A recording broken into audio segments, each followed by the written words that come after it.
জান্নাত এবং জাহান্নাম পূর্ব থেকেই কি সৃষ্টি? জান্নাত এবং জাহান্নাম কিয়ামতের দিন কি ধ্বংস হয়ে যাবে? জান্নাত এবং জাহান্নাম আল্লাহ সুবহানাহু ওয়া তাআলা আগে থেকেই সৃষ্টি করেছেন। এরপরে আল্লাহ সুবহানাহু ওয়া তাআলা জান্নাত এবং জাহান্নামের বাসিন্দাদেরকে তৈরি করেছেন। জান্নাত এবং জাহান্নাম পূর্ব থেকেই সৃষ্টি।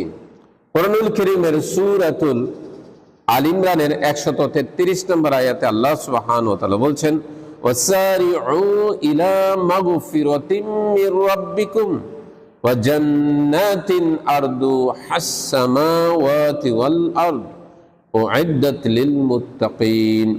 আল্লাহ সুবহানাহু ওয়া তাআলা বলছেন, ওয়াসারিউ ইলা মাগফিরাতিম মির রাব্বিকুম, তোমরা ছুটে আসো তোমাদের রবের ক্ষমার দিকে এবং ওই জান্নাতের দিকে যার সীমানা আসমান এবং জমিন পর্যন্ত।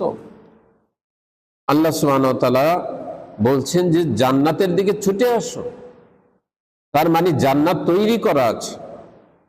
উইদ্দাত লিল মুত্তাকিন, যা মুত্তাকিদের জন্য প্রস্তুত করে রাখা হয়েছে। আল্লাহ বলছেন মুত্তাকিদের জন্য জান্নাত প্রস্তুত করে রাখা হয়েছে। আলোচ্য আয়াত থেকে বোঝা যায় জান্নাত পূর্ব থেকেই সৃষ্টি।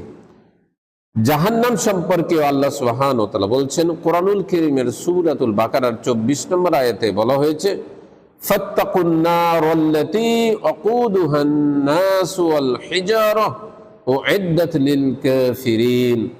সুতরাং তোমরা সেই জাহান্নামকে ভয় করো যেই জাহান্নামের ইন্ধন হবে মানুষ এবং পাথর, এবং যা প্রস্তুত করে রাখা হয়েছে কাফেরদের জন্য। এই আয়াত থেকে বোঝা যায় জাহান্নাম পূর্ব থেকেই সৃষ্টি করা।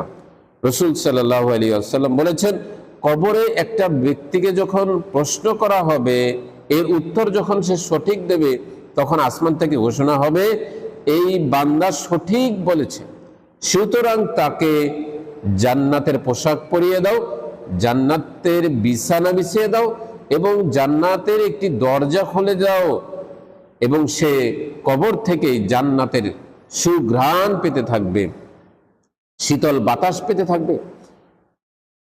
জাহান্নাম সম্পর্কেও নবী সাল্লাল্লাহু আলাইহি ওয়াসাল্লাম বলেছেন, যে ব্যক্তি সঠিক উত্তর দিতে পারবে না, আসমান থেকে ঘোষণা হবে তাকে জাহান্নামের পোশাক পরিয়ে দাও, তার জন্য জাহান্নামের বিছানা বিছিয়ে দাও এবং তার জন্য জাহান্নামের দরজা খুলে দাও।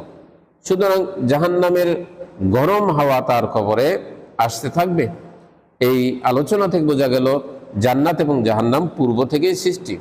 জান্নাত এবং জাহান্নাম কি কিয়ামতের দিন ধ্বংস হয়ে যাবে?